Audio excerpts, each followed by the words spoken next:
Halo semuanya, nama saya Alex nama Tristan, dan hari ini saya akan melakukan sebuah analisis dalam implementasi open close principle dalam sebuah satu game framework JavaScript yang lumayan populer yang namanya Phaser. Nah, sekarang saya ini udah berada di GitHub. Bisa dilihat di framework ini terdapat rating 38.000 K. Lumayan banyak juga ya untuk ini, karena ini salah satu yang terkenal. Nah, ini juga aktif dalam pengembangan. Jadi ini merupakan sebuah contoh yang sangat-sangat baik dalam ya mempelajari kayak prinsip arsitektur software yang bersih. Mari, jadi kita langsung aja ini.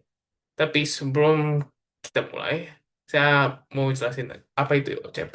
OCP itu eh, secara singkat itu apa itu Open Close Principle, OCP, Open Close Principle. Jadi eh, itu merupakan satu prinsip solid yang menyatakan bahwa entitas software harus, kalau yang closed, tertutup, artinya kode itu sudah tidak bisa perlu diubah. Itu atau nggak boleh diubah, ya. Karena itu bisa menghasilkan sebuah kayak berantakan dan apa yang lain-lain. Jadi kode yang tidak perlu diubah. Lalu itu terdapat yang open untuk yang ekstensi. Artinya ini berarti fungsionalitas baru dapat dengan mudah ditambahkan, bisa ditambahkan bukan diubah, bisa ditambahkan, mungkin juga bisa dirubah ya. Nah, jadi apa sih itu artinya maksudnya itu apa? Bayangin aja kayak seperti balok mainan ya, kayak Lego gitu-gitu. Maka kita pasti perlu ada fondasi yang kokoh dan tidak bisa diubah. Kalau nggak ada fondasi itu, bangunannya nggak bisa dibangun. Tapi ada selalu kayak potongan-potongan yang baru bisa ditambah di atasnya. Nah, itu yang kayak open. Jadi tambah itu pun sebenarnya nggak apa-apa bisa jalan, cuman bisa diperbagus dengan tambahan itu. Nah, jadi kalau ditambah, pasti akan membuat sebuah struktur yang menjadi lebih kompleks dan juga yang bagus. Nah, ini sekarang langsung lanjut aja ke dalam GitHub-nya. Saya akan menunjukkan bagaimana Phaser dengan memberikan sebuah contoh yang sangat bagus dalam mengimplementasikan prinsip ini di seluruh arsitekturnya. Jadi saya akan mencari file langsung aja ke Game Objects. Di sini ada Game Objects. Scroll ke bawah. Nih, Game Object.js. Jadi mari kita lihat aja sistem game object Phaser di sini, yang merupakan game objek kelas dasar ya. Nah, ini bisa dilihat ini merupakan sebuah kelas game objek. Di sini itu eh, bisa diperhatikan bagaimana dia itu menyediakan fungsionalitas inti yang dibutuhkan sebuah game objek ini, seperti posisi, rotasi, referensi scene, dan juga method lifecycle dasar seperti update dan destroy. Kelas ini itu bersifat tertutup. Jadi untuk modifikasi, eh, tim Phaser tidak mengubah kelas dasar ini ketika mereka ingin menambahkan sebuah tipe game atau objek baru. Ini sesuatu yang jangan tidak diubah sama sekali. Nah, coba sekarang saya akan coba ke contoh yang lain. Nah, ini sprite. Sprite itu kalau nggak ada yang tahu untuk sprite itu apa? Sprite itu sebuah kayak eh, animasi atau gambaran untuk sebuah game. Makanya di sini bisa dilihat ini ada kelas sprite, bisa dilihat gimana yaitu sebuah kayak extends dari game object. Ini ada bagian yang terbuka untuk ekstensi. Nah, kelas sprite ini bisa mewarisi semua fungsionalitas dasar, tapi menambahkan fitur spesifiknya sendiri, seperti kayak texture rendering, animasi, dan efek visual yang tadi aku bilang.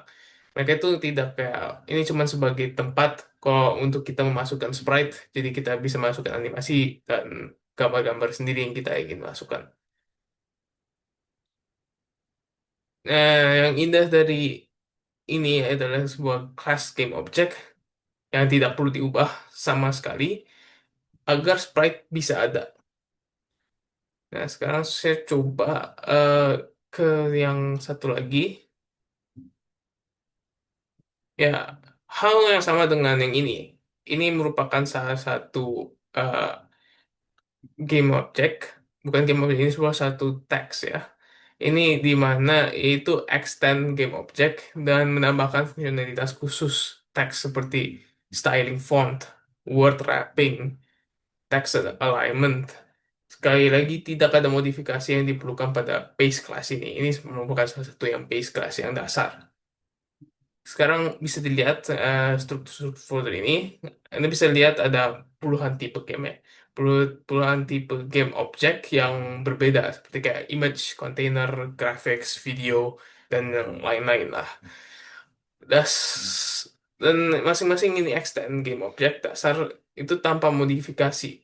Ini adalah sebuah implementasi open close principle yang sempurna. Nah, sekarang saya coba langsung contoh ke sistem plugin ya. Ini dia. Plugin space plugins. Nih, ini ada contoh lain yang sangat baik. Yang merupakan sebuah sistem plugin phasers. Ini ada kayak class space pluginnya. Bisa dilihat ini menjadikan fondasi yang dibutuhkan semua plugin, metode inisiasi, referensi scene, dan lifecycle management.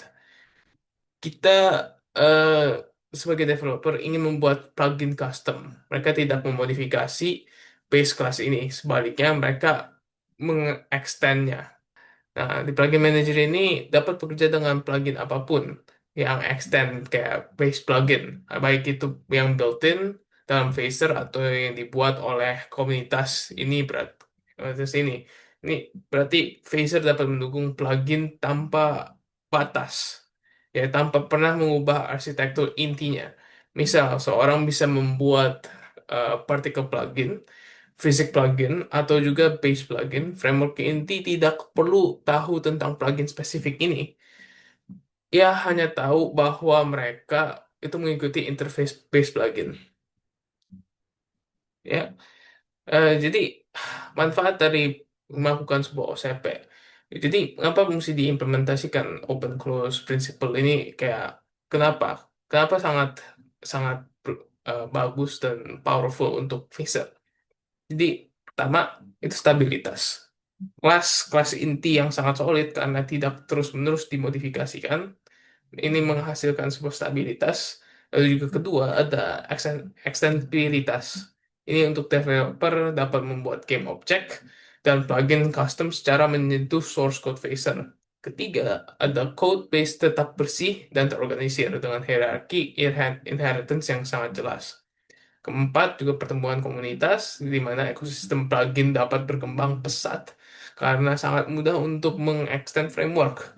Dan terakhir, future proofing. Jadi ketika Fraser update, game dan plugin yang ada tetap berfungsi karena kontrak dasarnya tidak berubah. Jadi eh, ini adalah alasan mengapa Phaser merupakan framework yang sangat sukses ya. Lebih dari 36.000 bintang itu amazing lah. Dan digunakan oleh ribuan orang, ribuan developer di seluruh dunia. Karena open close principle ini bukan hanya sebuah teori, ia memiliki manfaat nyata dan praktis yang membuat software lebih baik untuk semua orang. Jadi segitu aja penjelasan saya tentang open closed prinsipal.